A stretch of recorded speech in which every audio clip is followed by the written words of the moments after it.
감사하며 예수님 이름으로 기도합니다. 아멘. 요즘 그 SNS에서 이렇게 떠들고 있는 뭐뭐가 없다라는 시리즈가 있어요. 세대별로 10대는 철이 없고 20대는 돈 쓸 때는 많은데 돈이 없고 30대가 되면 결혼해야 되는데 집이 없고 40대가 되면 너무 일이 바빠서 여유가 없고 50대가 되면 벌써 구조조정당해서 직장이 없고 60대가 되면 은퇴해서 낙이 없고 70대가 되면 뭘까요? 이가 없대. 80대가 되면 체력이 없고 90대가 되면 뭘까요? 다 필요 없대. 자, 여러분, 우리 세대별로 무엇이 없는지를 풍자한 얘기죠. 근데 우리 각 세대별로 반드시 있어야 될 게 있습니다. 그게 뭘까요? 인간관계라는 거예요. 하나님 우리를 지으실 때 혼자 살도록 지어놓지 않고 함께 살도록 지었습니다. 근데 함께 살다 보니까 갈등이 생겨요. 근데 갈등을 겪어가면서도 어쩔 수 없이 같이 살지 않고는 안 되는 것이 하나님께서 우리를 지어놓으신 방법이기 때문에 왜? 아담을 지어놓고 독처하는 것이 좋지 못하니 그래서 돕는 배필을 주셨잖아요. 혼자 살면 처음부터 안 되는 거죠. 함께 살아야 됩니다.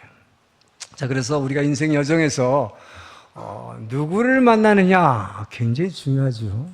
이 만남도 중요하지만 여러분이 이미 만난 사람들과의 관계, 이 관계를 어떻게 유지해 가느냐, 이것이 훨씬 더 중요하다는 것이죠. 그것이 여러분이 정말 인생을 행복하게 사느냐, 불행하게 사느냐 결정이 된다는 것입니다. 그래서 10% 정도가 만남의 문제고 90%가 관계의 문제다는 것입니다. 그래서 오 헨리 작품 중에서 강도와 신경통이라는 게 단편이 있어요. 아주 짧은 얘기죠. 강도가 들어왔습니다. 깜짝 놀라 주인이 깼는데 맞닥뜨렸어요. 강도하고. 굉장히 무섭죠. 그러면 강도니까 총을 탁 내밀고 손 들어 그랬어요. 이 사람이 오른손을 못 들고 왼손만 이렇게 들었어요. 두 손 들어! 그러니까 겁이 났죠. 실은요, 제가 여기 오른팔에 신경통이 있어서 이걸 못 들어요. 그러니까 이 강도가 갑자기 총을 내리더니 같이 이렇게 앉아가지고 위로하는 거예요. 사실은 나도 이 신경통 때문에 강도가 되었단 말이요. 낮에는 일을 할 수가 없고 팔이 하나 아프니까 밤 되면 아파서 신경통 때문에 잠을 못 이루니 이 밤중에 내가 할 수 있는 일이라는 게 이 강도질밖에 더 있겠어. 자, 이 사람들은 둘이서 어떻게 만났습니까? 하나는 강도와 피해자로 만났어요. 안 좋은 관계로 만났습니다. 그런데 신경통이라는 이 아픔의 공통분모, 이것으로 인해서 둘이 친구가 되었다는 얘기예요. 자, 오늘 바로 여러분이 읽으신 본문, 그것이 바로 비슷한 얘기를 하고 있는 것입니다. 다윗이 아비가일이라는 여인을 만나게 됩니다. 좋은 관계로 만난 거 아니에요. 다윗을 굉장히 모욕하면서 도와주기를 거절했던 이 나발이라는 아주 어리석은 남자의 아내입니다. 거절당한 분노, 모욕당한 분노, 그리고 그냥 막 끌고 있어요. 죽이려고 했어요, 나발을. 이 분노로 인해서 아비가일이라는 여인을 만나게 되는데 본문에 보면 이 아비가일이라는 여인의 지혜로 말미암아 이 분노를 잠재우고 사람 죽이는 살인을 막은 것으로 오늘 아까 읽은 본문이 끝나게 됩니다. 그래서 오늘 본문에서는 이 아비가일이라는 여인의 같은 사람이 오늘날 인간관계에서 아비가일 같이 지혜로운 사람이 어떤 사람인가? 자, 먼저 그것을 배우기로 하거든. 그 다음에 그러면 아비가일은 어떻게 해서 사람과 사람 사이를 화평케 했는가? 그것을 오늘 배움으로써 여러분, 사람과 사람을 화평케 하면 그것이 다른 사람들만 화평해지는 게 아니라 여러분 인생에 천국이 열림을 믿으시기 바랍니다. 여러분들의 삶에 천국이 열리길 주님 축원합니다. 자, 10절에서 13절 말씀 다시 한번 읽겠습니다. 시작. 나발이 다윗의 사원들에게 대답하여 이르되 다윗은 누구며 이새의 아들은 누구며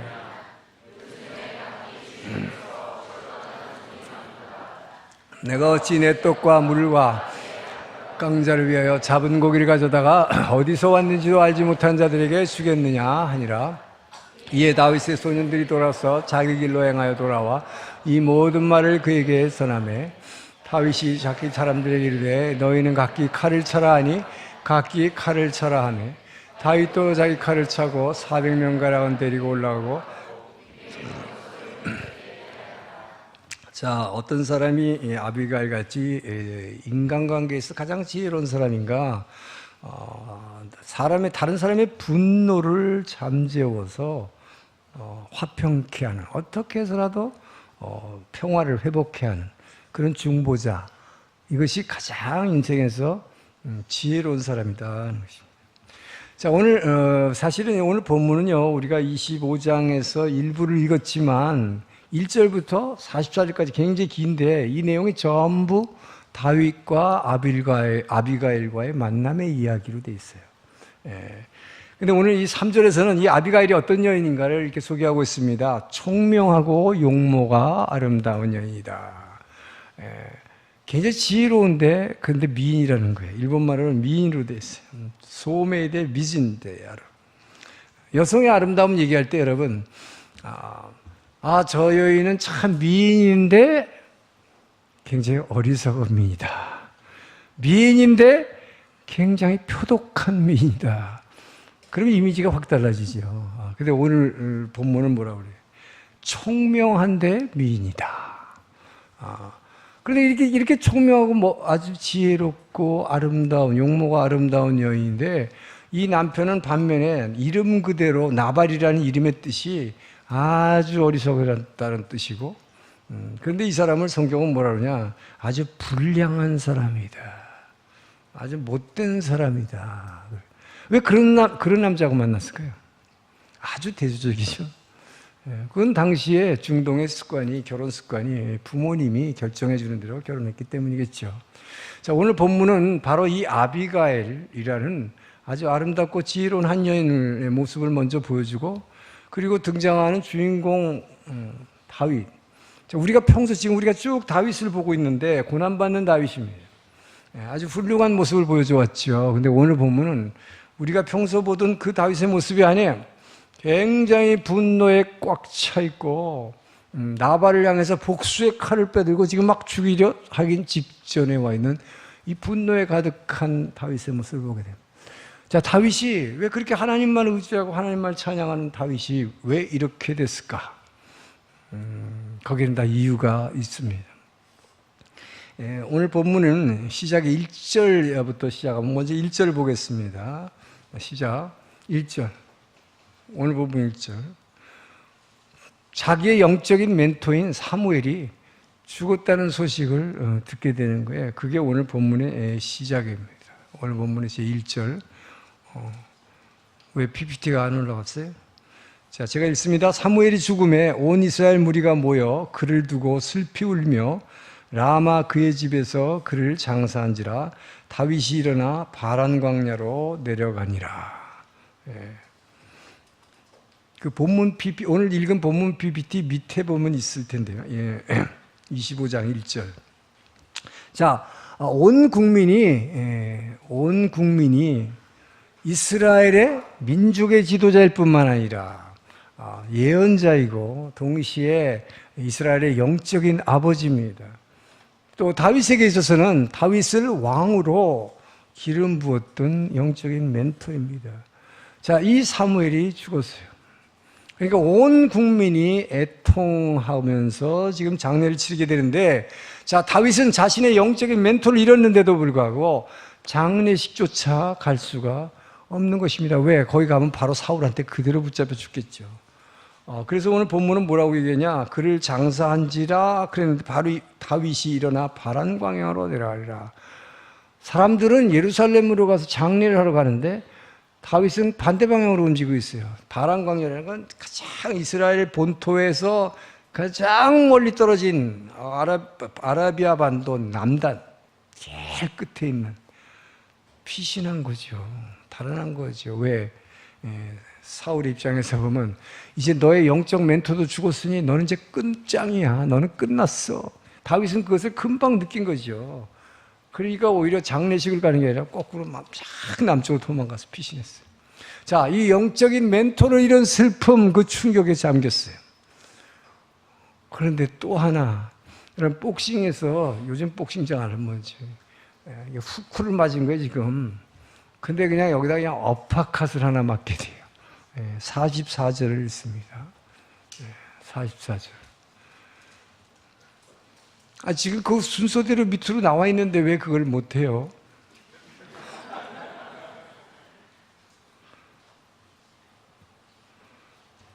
자, 읽습니다. 시작. 사울이 그의 딸 다윗의 아내 미가를 갈림에 사는 라이스의 아들 발디에게. 무슨 얘기예요? 다윗의 아내였고 사울 왕이 준 딸이죠. 근데 다윗이 이렇게 10여 년 동안 지금 피난 생활을 하고 돌아다니는 동안에 사울 왕이 그 아내, 자기의 딸이죠. 다윗의 아내를 뺏어서 지금 옆 동네에 있는 다른 사람한테 시집 보냈다. 생각해 보세요, 여러분. 자신의 영적인 멘토, 의지할 멘토를 잃은 슬픔 가운데 있는데 아내를 갖다가 뺏어갖고 다른 남자한테 시집 보낸 이런 아버지가 어디 있습니까? 분노가 얼마나 치솟아 올랐겠어요, 지금. 참을 수 없는 분노죠. 자, 그래서 아내를 잃고, 스승을 잃고 아내를 빼앗긴 이 충격적인 비통함. 자, 여기에 빠져서 일단 하여튼 바란 광야라는 저 남쪽으로 피신했던 다윗. 그곳에서 이제 마음을 추스리고 어느 정도 있다가 시간이 지나고 나서 다시 일어나기 위해서, 재기하기 위해서 이제 전에 한번 머물었던 이 바람 광야에 있는 어떤 큰 마을로 들어갑니다. 마온이라는 마을인데 바로 오늘 본문의 배경이에요. 이곳에는 아주 큰 부자인 나발이라는 사람이 있는 곳이었습니다. 근데 600명이나 되는 용사를 여러분 다윗이 거느리고 다녔어요. 이게 근데 그냥 정상적으로 다니는 게 아니라 지금 뭡니까? 도망 다니는 거잖아요. 굴 속으로 도망가고 광야 여기저기 도망 다니는데 그 600명을 먹여 살린 일이 여러분 생각해 보세요. 이게 보통 일이었을까? 더구나 피난길에. 그러니까 식량이 떨어졌겠죠. 그런데 마침 이제 이 부자한테 와서 이제 식량을 도움을 청하게 되는 거죠. 근데 그때가 마침 또 양털을 깎는 그런 시기가 됐기 때문에 이 부자 나발이 자기 마을에는 모든 양치는 목자들을 다 불러서 큰 연회를 베풀게 됩니다. 또 이웃 사람들까지 불렀어요. 자, 그러니까 다윗은 자신과 그의 용사 600명도 여기 이 연회에 참석해서 충분히 대접받을 자격이 있다고 믿었습니다. 왜냐? 그것은 이 바람 광야라고 하는 것은 이 아라비아 반도에는 주변에 미디안 족속이 항상 언제든지 습격을 해오면 양들을 갖다 다 탈취해서 뺏어가고 그랬어요. 그러니까 이 다윗의 용사 600명이 그곳에 있는 동안에 이 양들을 양치기 하는 목자들과 양을 늘 보디가드 역할을 하면서 봐줬기 때문에 이 정도 했으면 우리가 밥값 충분히 했다. 그렇지 않겠어요? 그러니까 밥값을 정도 했을 정도뿐만 아니라 양식을 더 많이 요청을 할 수 있다고 생각한 겁니다. 자, 그런데 문제는 어떻게 했냐? 보기 좋게 문전박대하고 쫓겨났어요. 그것도 그냥 쫓아낸 게 아니라 아주 수모를 주었고 말할 수 없는 이 자존심 완전히 짓밟아버리면서 쫓아냈어요. 자, 11절을 읽어봅니다. 시작. 잡은 고기를 가져다가 어디서 왔는지도 알지 못하는 자들에게 주겠느냐 한지라. 그게 무슨 말이에요 지금? 내가 이 빵과 물과 이 고기를 어디서 온지도 모르는 자들에게 이걸 주느냐?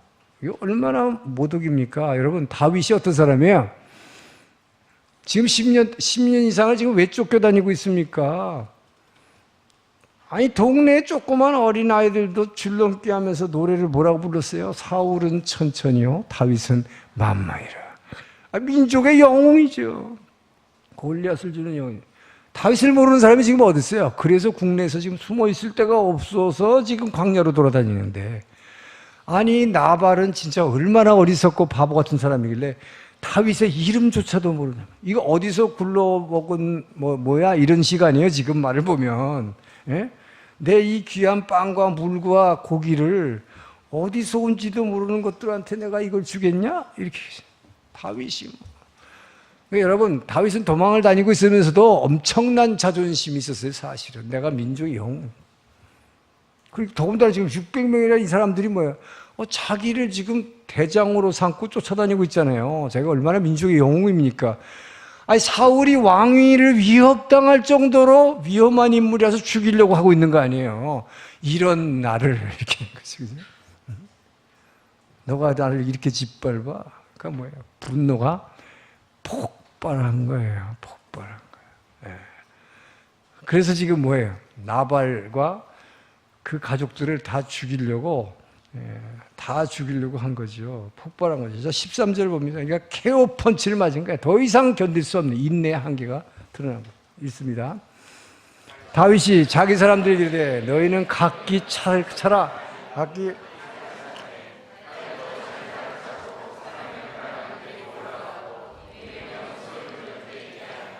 400명이나 칼을 차고, 여러분 다윗도 칼을 들고 이러고 왔다 이 말이에요. 그럼 뭐예요 이거 지금? 다 죽여버리겠다 아니에요 지금? 나발의 가족들 다 죽여버렸어. 이렇게 나온 거예요. 얼마나 분노하고 있습니까? 자, 그런데 여기서 한번 봅시다 여러분. 이 분노라는 게 여러분 일어나는데, 이렇게 지금 사람 죽일 정도로 됐죠. 다윗같이 훌륭한 사람이, 믿음의 사람인데도. 근데 따지고 보면요 여러분, 분노가 왜 일어납니까? 분노는요 무슨 큰 일을 위해서 분노하지 않아요.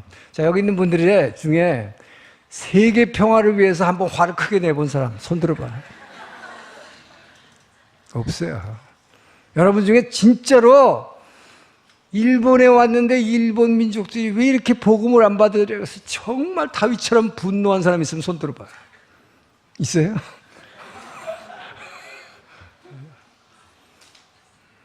대부분의 경우 사소한 감정 때문에 분노가 일어나는 거예요. 뭐 때문에 분노가 일어나요? 마누라가 밥 빨리 안 준다고. 출근해야 되는데. 아내는 왜 화를 내요? 내가 말을 걸었는데 뭐 책 본다고, 요새는 휴대폰 뭐 이거 하고 앉았다고 대꾸를 안 해. 모양 소리가 팍 화가 펑. 한 번 얘기, 두 번 얘기했는데 아주 사소한 거에서 우리는 화를 내는 거예요. 분노라는 게 이렇게 큰 대의 명분을 위해서 화내지 않습니다, 인간은. 아주 작은 거예요. 자기의 한량한 요 자존심 살짝 건드리면 확 돌아버리는 거예요. 그래서 전도서에서 이렇게 말해요. 전도서 7장 9절 읽습니다. 급한 마음으로 노를 바라지 말라. 노는 우매한 자들의 품에. 그러니까 여러분, 화난다고 화를 팍팍 내는 사람, 이게 뭐야? 어리석은 사람, 나발 같은 사람이다. 여러분, 만약에 여러분에게 그렇게 화가 나면, 아이고 나는 나발 같은 인간이네. 주님 회개해야 돼. 그래서 여러분, 이 급한 마음으로 화내는 사람은 절대로 하나님 나라와 그 의를 이루어낼 수가 없다. 왜요? 사소한 감정 때문에 화가 나는 거니까. 네. 그런데 문제는 뭡니까 지금? 다윗은 지금 어떻게 돼 있어요? 다윗도 지금 왜 화내는 거예요? 밥 안 준다고. 보세요, 이게 무슨 대단한 죽이려는 게 지금 400명이 칼 차고 죽이려는 게 뭐 때문에? 밥 안 준다고. 뭐 여러분, 대단한 것 때문에 화내는 거 아니에요. 자, 그러니까 하나님이 이제 큰일 났다. 이 사람을 지금 10여 년 동안 하나님께서 다루고 있는 이 고난 가운데서 계속 다루고 있는 이유가 뭡니까? 이 사람이야말로 하나님만을 사랑하고 하나님을 사랑하기 때문에 백성을 사랑해서 정말 이스라엘 역사에 있어서 가장 위대한 성군, 모든 사람에게 존경받고, 그래서 하나님을 예배하는 이스라엘, 자기가 왕이지만 자기 위에 하나님을 왕으로 두고 예배하는 민족. 자, 하나님 나라를 이 땅에 하나님의 주권, 하나님이 다스리는 나라로 이스라엘 만들기 위해서 이 다윗을 이렇게 지금 고난을 행군을 해왔는데, 다윗이 여기서 만약에 여기 아무리 부자라 하지만 그 사람 한 백성에 불과해요. 그 사람 죽여버리세요. 죽여버리면 어떻게 되겠나? 하나님이 막으시는 것입니다. 자, 이걸 막기 위해서 아비가일이라고 하는 아주 지혜로운 여인, 그게 바로 그 다윗에게 그렇게 수치를 줬던 그 나발이라는 사람의 아내예요. 근데 이 사람이 지금 어떻게 했냐면요. 그러니까 이 남편은 아주 바보 등신 같아가지고 다윗을 몰라보고 이렇게 무시하고 문전박 때렸는데, 이 아내가 그 현장에 없었어요. 그래서 이 소식을 듣고 자기 남편이 지금 살해당할 직전이라는 소식을 듣고 급히 양식을, 다윗에게 바칠 양식을 잔뜩 싣고 챙겨가지고 자기가 나귀를 타고 다윗의 숨어있는 그곳을 찾아간 겁니다. 그래서 23절 보세요. 자, 23절 뭐라고 됐어요? 시작. 아비가일이 다윗을 보고 급히 나귀에서 내려 다윗 앞에 엎드려 그의 얼굴을 땅에 대니라. 여러분, 무릎 꿇고 비는 것도 아니야. 이거 뭐예요? 아주 그냥 완전히 엎어졌어. 그냥 엎어진 것도 아니고 얼굴 땅에 대고. 그리고 뭐 하는 겁니까? 이게 바로 중보기도 아니에요. 내 남편의 죄는 전부 저의 죄입니다. 저를 용서해달라고 그래요. 자, 그렇게 해서 이렇게 중보함으로써 분노에 가득 차서 자기 남편뿐만 아니라 자기 일가족 전체를 죽이려고 하는 이 다윗의 분노를 잠재우는 거예요. 살인을 막은 것입니다. 자, 이것으로 인해서 이 여인이 이렇게 사람과 사람 사이를 화평케 함으로 어떻게 됐어요? 원수가 될 뻔했던 관계였잖아요. 그죠? 자기네 집안하고.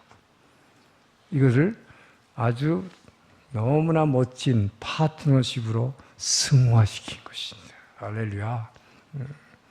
결국 나중에 하나님이 이 어리석은 나발을 치세요. 갑자기 죽습니다. 얼마 후에, 2일 후에. 그래서 결국 하나님께서, 자, 다윗은 자기 아내도 있는 아내도 뺏겼잖아요.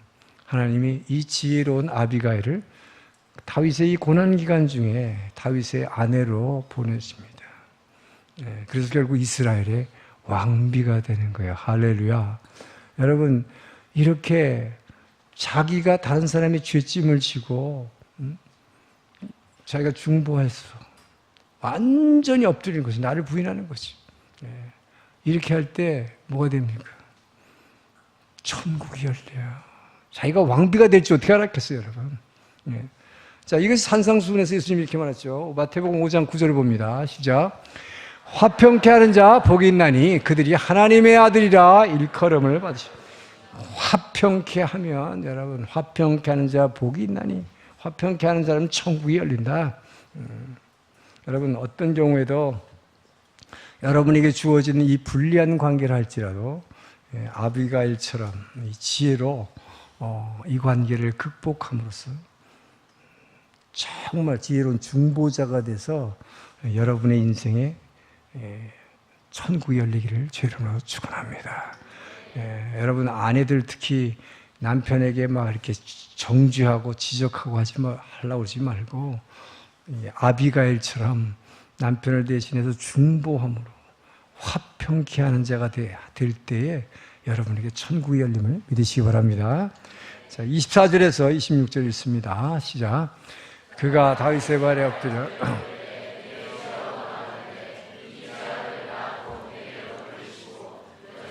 주의 말하게 하시고 이 여종의 말을 들으소서. 원하옵나니 내주는 이 불량한 사람 나발을 개의치 마옵소서. 그의 이름이 그에게 적당하니 그의 이름이 나발이라. 그는 미련한 자입니다.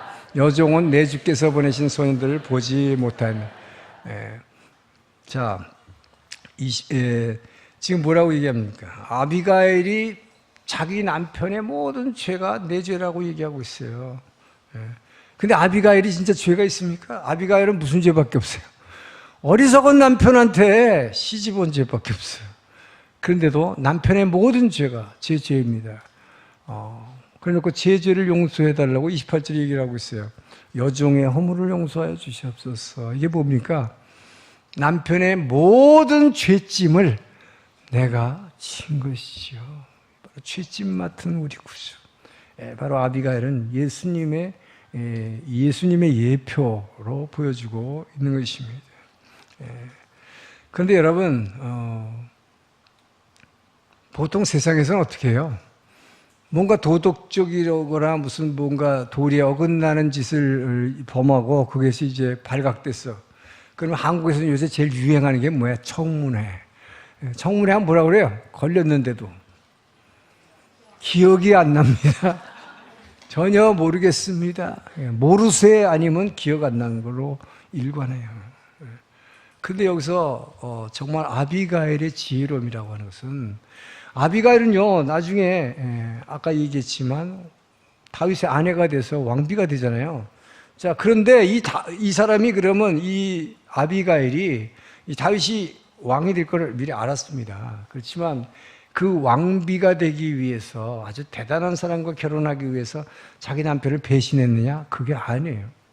거꾸로 자기 남편이 지금 다윗에게 살해당하기 직전 위기에, 엄청난 위기에 처해서 남편이 자기 몸을 던져서 남편을 꽉 감싸는 거예요.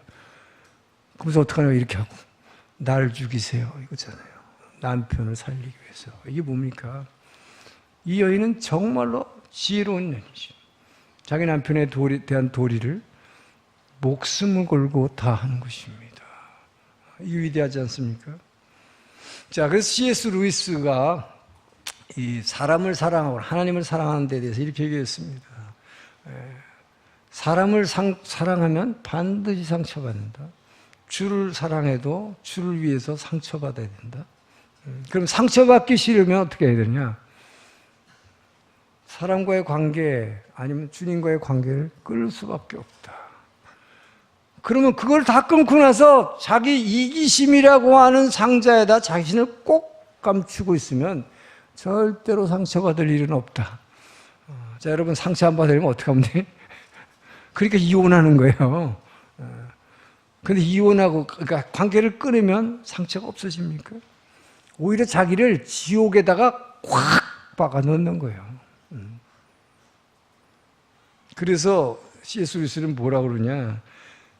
그런 사람은 그 이기심이란 상자 안에 자기를 확 가둬버리면 상처를 받지는 않지만 아무도 사랑할 수 없고, 사람도 사랑할 수 없고 하나님도 사랑할 수 없고, 사람에게 사랑받을 수도 없고 하나님께 사랑받을 수도 없다. 자기 지옥에 빠질 뿐이다 하는 것이죠. 여러분, 정말로 여러분이 누군가를 사랑하고 주님을 사랑하기를 원한다면 그 사람을 위해서 대신 상처받을 각오를 하기를 주 이름으로 축원합니다. 대신 죄짐을 질 각오를 하기를 주 이름으로 축원합니다. 그래서 나를 부인하라는 거예요. 나를 부인하고 오히려 남편을 살리기 위해서 완전히 자기가 십자가를 지는 것이죠. 자, 이렇게 이게 첫 번째 아비가일의 방식이었어요. 완전히 자기를 부인하고 남의 죄를 내 죄로 내가 떠안는 것이죠. 죄짐을 내가 맡는 것이죠. 자, 두 번째 아비가일이 화해시키는 방법은 다윗으로 하여금 하나님의 은혜를 기억나게 했다. 여러분, 누구에게 은혜를 기억나게 하면 긍휼함이 생겨요. 그죠? 여러분이 은혜가 느껴지면 그 사람을 죽이려고 그러다가도 그 사람한테 위해를 가리려고 그랬는데 하나님의 은혜가 퍽 떠오르면 뭐예요? 긍휼함이 생기는 거예요. 자, 그래서 이 여인이 얼마나 지혜로운가 29절을 읽어봅니다. 시작. 사람이 일어나서 내 주를 쫓아 내 주의 생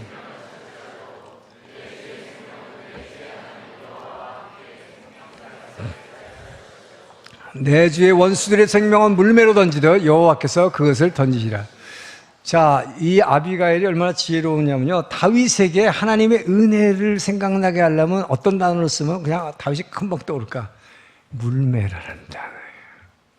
물매라는 단어를 쓰면 바로 다윗은 자기가 소년 시절에 약 10여 년 전에 자기가 어렸을 때 이 골리앗을 이 물맷돌 한 방으로 팍 쓰러뜨려 주겠는데 이것이 자기의 힘이었어요?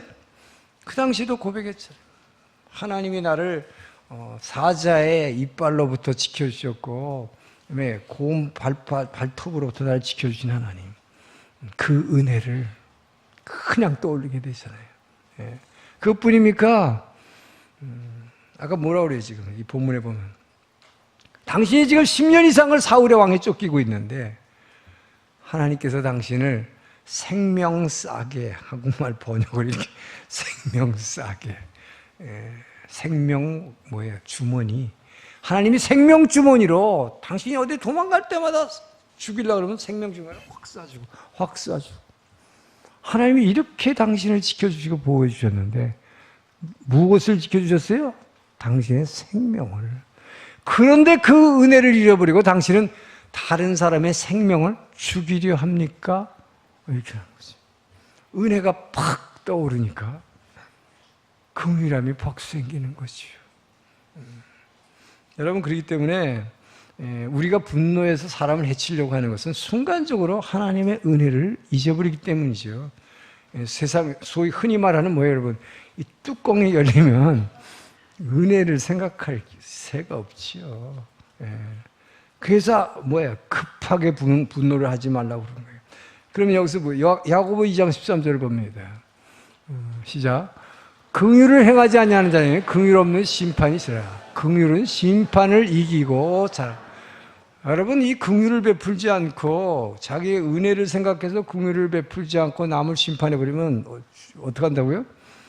자신이 그 긍휼 없는 무자비한 심판을 받게 될 것이다. 너희가 긍휼을 베풀므로 긍휼은 심판도 이겨낸다라고 지금 성경은 말하고 있잖아요. 여러분, 정말 그 은혜를 먼저 생각해내고 사람을 긍휼히 여기면 마지막 날 심판도 이김을 믿으시기 바랍니다. 이렇게 얘기했을 때 설득당하지. 칼을 내리려는 것이죠. 그죠? 자, 여러분도 그래서 분노가 일어나면 참 어렵겠지만, 그래서 아까 우리 이재훈 집사님이 아주 뭐예요? 너의 복을 세워보아라 라는 찬양을 한 거야 같아. 복을 세워보는 거예요. 막 진짜 화가 치밀어서 누구를 한방 확 하고 싶을 때 너의 복을 세워보기를 주로 축원합니다. 그럴 때 바로 우리 어메이징 그레이스 3절에서 한 것처럼 이제껏 내가 산 것도 주님의 은혜요. 생명싸기로 나를 이렇게 생명 보자기로 나를 쭉 싸서 지금까지 오늘날의 나를 살게 하신 거 하나님의 은혜요. 또 나를 장차 본향으로 인도해 주실 분도 주님의 은혜요. 여러분, 이 고백이 나오면 이 긍휼함 때문에 사람을 해칠 수 없어. 노를 접어버리는 거예요. 자, 마지막으로 다윗은 용서하도록 설득을 이제 하게 됩니다. 구체적으로 설득이에요. 30절 31절입니다. 시작.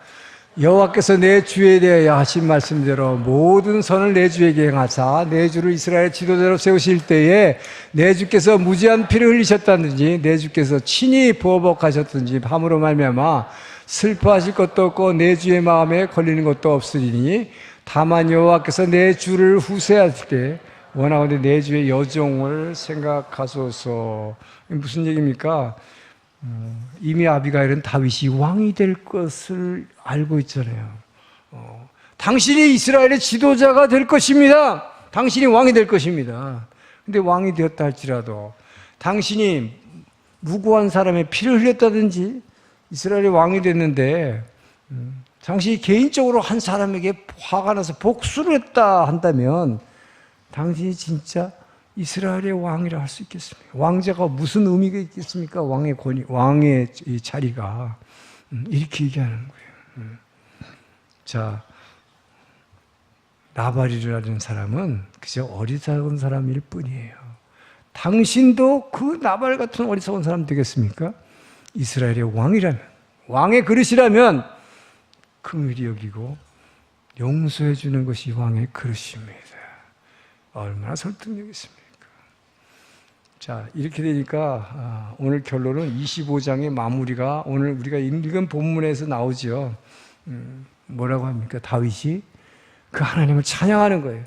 이럴 정도로 지혜로운 여인을 내게 바로 이때 보내주셔서 나의 분노를 거두어 주시고 사람을 죽이는 살인을 막아주신 하나님을 찬양합니다. 하나님 찬양한 거지요. 딱 그때 맞춰서. 그래서 여러분들이 정말 어떤 잘못하면 큰 죄를 질 뻔했는데 그때 여러분이 하나님이 여러분을 정말 사랑하는 것을 언제 알 수 있냐? 그거를 그 하나님이 누군가를 보내서 탁 막아주실 때. 할렐루야. 네.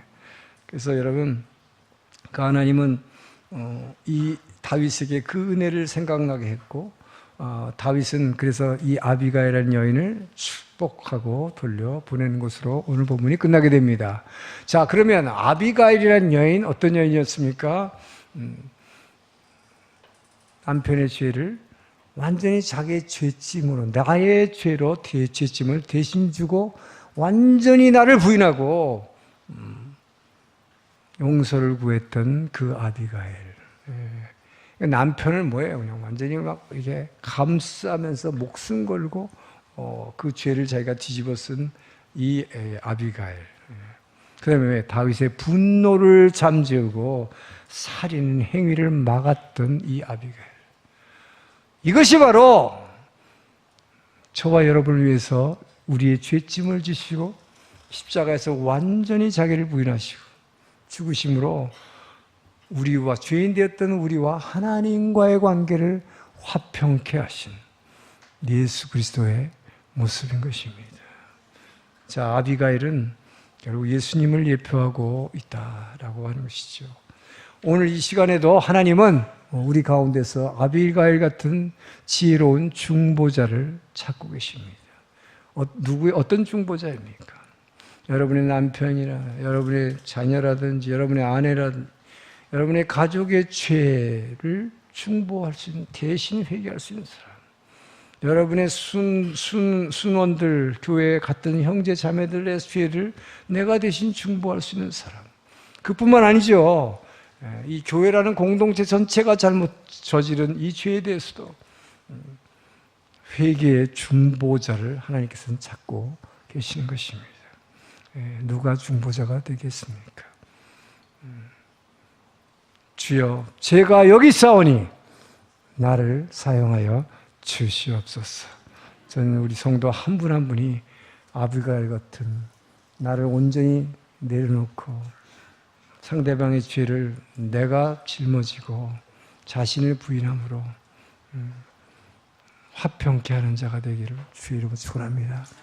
여러분이 화평케 하는 자가 될 때에 그 결과는 뭐예요? 여러분의 인생에 진짜 천국이 열린다. 아비가일은 왕비가 됐다. 화평케 하는 자가 되기를 주의 이름으로 축원합니다. 좋으신 하나님 감사합니다. 오늘도 말씀을 통해서 아버지, 우리가 분노가 일어날 때에 주여 어떻게 할지를 가르쳐 주시고, 아버지여 이 땅 가운데서 우리가 모든 사람과 사람과의 관계를 화평케 하는 자 되게 도와 주시옵소서. 주님이 주신 이 은혜에 감사하여 우리에게 주신 물질을 구분하여 주의 제단에 올려드리는 손길들 기억하여 주시고, 아버지여 그들의 필요한 것과 비어있는 창고를 채워 주시옵소서. 그들의 마음의 아픔을 만져주시고 그들의 육신의 질병을 고쳐 주시옵소서. 우리 드린 이 헌금이 일본 열도를 북해도부터 홋카이도에 이르기까지 한 영혼이라도 많은 일본의 영혼들이 구원받는 일에 기히 쓰임받을 수 있도록 기름 부어 주시옵소서. 이제는 우리를 사랑하시고 구원하신 예수 그리스도의 은혜와 아버지의 그 크신 사랑하심과 성령 하나님의 감동, 감화, 교제, 교통하심, 오늘의 말씀을 듣고 나는 아비가일 같은 중보자로 살아가리라. 어떤 일이 있어도 내가 손해를 보며 사람과 사람 사이를 평화롭게 하는, 화평케 하는 자가 되기라 결단하며 한 주간을 시작하는 동경 온누리교회 주의 백성들 머리 위에, 이 주변에 구원받아야 할 많은 주민들의 영혼들 머리 위에, 모든 선교사님들 머리 위에 이제로부터 영원토록 함께 하시기를 간절히 축원하옵나이다.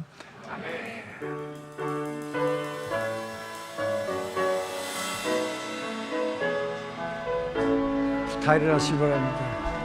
살아계신 주